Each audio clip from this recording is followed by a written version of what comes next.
Look, I get it. It's the new year and everybody wants to make resolutions, but I hate to break it to you. Statistics are saying that by January 12th, you will have failed your resolution.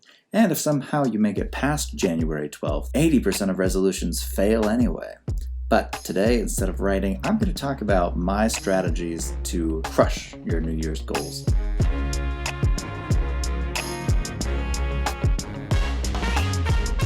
Let's talk percentages. Around 70% of people have the resolution to diet or eat better. 65% of people have a resolution to exercise more. 55% have this resolution to lose weight. So, those are the big three, at least in the United States. Then there's a huge drop-off until we hit things like read more or learn a new hobby, spend time with friends and family. So I guess, we are using New Year's as a type of, I'm going to get into shape and become a Hollywood movie star look type of resolution, which I guess is interesting in its own right. But again, it turns out that most resolutions fail by January 12th. That's not even 2 full weeks before people have just failed. And then after that, 80% of total resolutions just kick the bucket by the end of the year. But I'm here to tell you, I think there's a better way, and I am going to explain that way to you. If you have failed resolutions in the past, I suggest you give this method a try. I'm going to this year because I've seen it yield success in other areas of my life, and I'm excited to look forward to a year of personal growth. So there are some problems with the usual method of setting New Year's resolutions. It turns out most people don't have a lot of experience setting and accomplishing goals for themselves. It's also an annual event, which is 12 whole months, 365 days, where you think, okay, this year I'm projecting what I'm going to do for the next 365 days. That is a long forecast. I think that New Year's resolutions also carry a lot of baggage around them. Everybody's doing it, and so when you share resolutions with people, I think they look at them with a degree of skepticism. That is not very healthy for your motivation. Plus, you might even be drunk when you make your New Year's resolution. That's not necessarily the best way to go about it. To each their own. Let's make this year different. Here's the first thing I want you to think about. There's a big difference between a goal and an objective. When we talk about strategic planning. A goal is a big, broad, kind of qualitative idea. The whole point of a goal is that it requires objectives in order to validate its success. An objective, on the other hand, it's a very specific thing that you try to achieve in a certain time frame. Okay, objectives are measurable, and you can tell very easily by the metric you've set up whether you've succeeded or failed. And here's my pitch to you. I don't think objectives are appropriate for New Year's resolutions, at least not objectives that span the entire year. All right, so I might have a goal. I like to write. I'm a writer. I want to have a goal not to write a book in 2020. That is an objective. Instead, what I plan on doing for the New Year's resolution is I hope to establish better writing habits. That's a goal. There's no specific metric built into the goal where I can say, oh yes, better writing habits include blah, blah, blah, blah, blah. That's to figure out later in the objectives, okay? So, step number 1 to a successful New Year's resolution this year. Make all your resolutions a goal. Make them broader. I want to be healthier. I want to eat healthier. To borrow from, their big three. I want to have a healthier lifestyle. It could be, I want to read more. I want to visit friends and family more. Anything that's broad enough so the measurement is not built into it in itself. Next, what I love about New Year's is that it does inspire people to have this motivation to set goals. And that is an exciting, exciting moment when you finally convince yourself that you have the gumption to change something about your life that you want to improve. That is an addictive type of energy. And I think a lot of trouble with resolutions is that it fades away very quickly. It's like a little burst of dopamine that just kind of fizzles out, and you need to outlive that.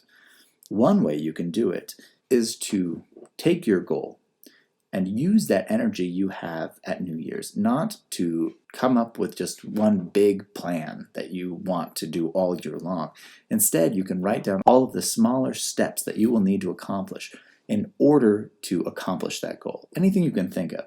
And what's nice about the goal, again, is that it's not just incremental, right? It's like if I want to do 100 push-ups, That's an objective. I want to be able to do 100 push-ups by next year. Then it's really clear. I don't have to do much thinking. It doesn't take creativity to get there, right? It means, okay, I have to be able to do 10 at the end of January, 20 at the end of February, 30, right? That's not very interesting.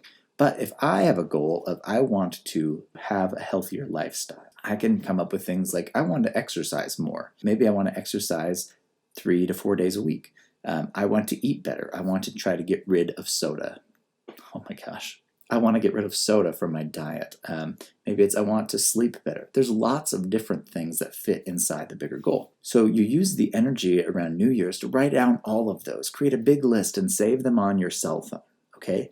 Then, next step, very important. Schedule right now in your phone. Set a reminder or an appointment in your calendar for some day toward the beginning of every month. All right?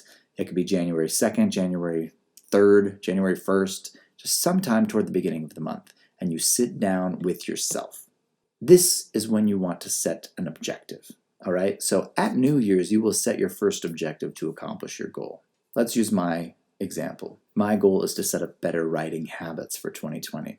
I've come up with a list of different objectives, and one of those objectives is I want to write 3,000 words a week.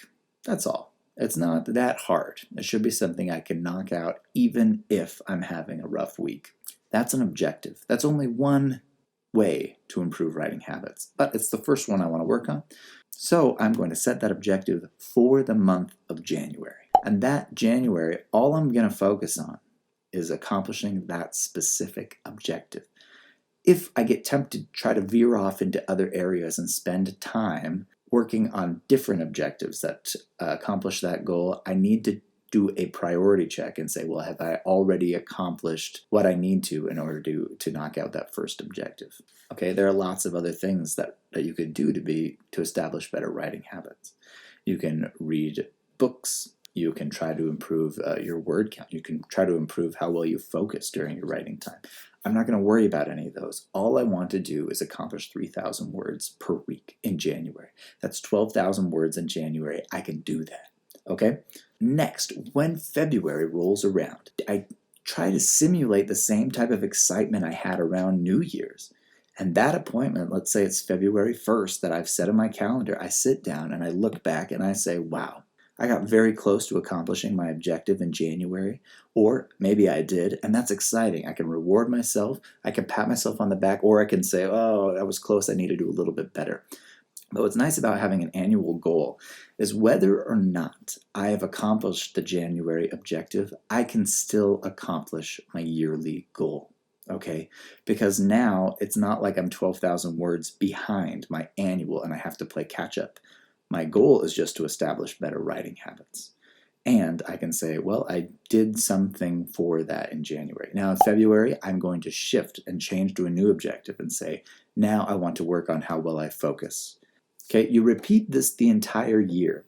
The idea being that every month you get a moment to sit down with yourself and focus again in on the big goal you set for New Year's, but then also have a moment to say, all right, this month, what am I going to do for it? Engage those creative juices, which is really the exciting part about change, believing you can do it and coming up with cool ways to do it.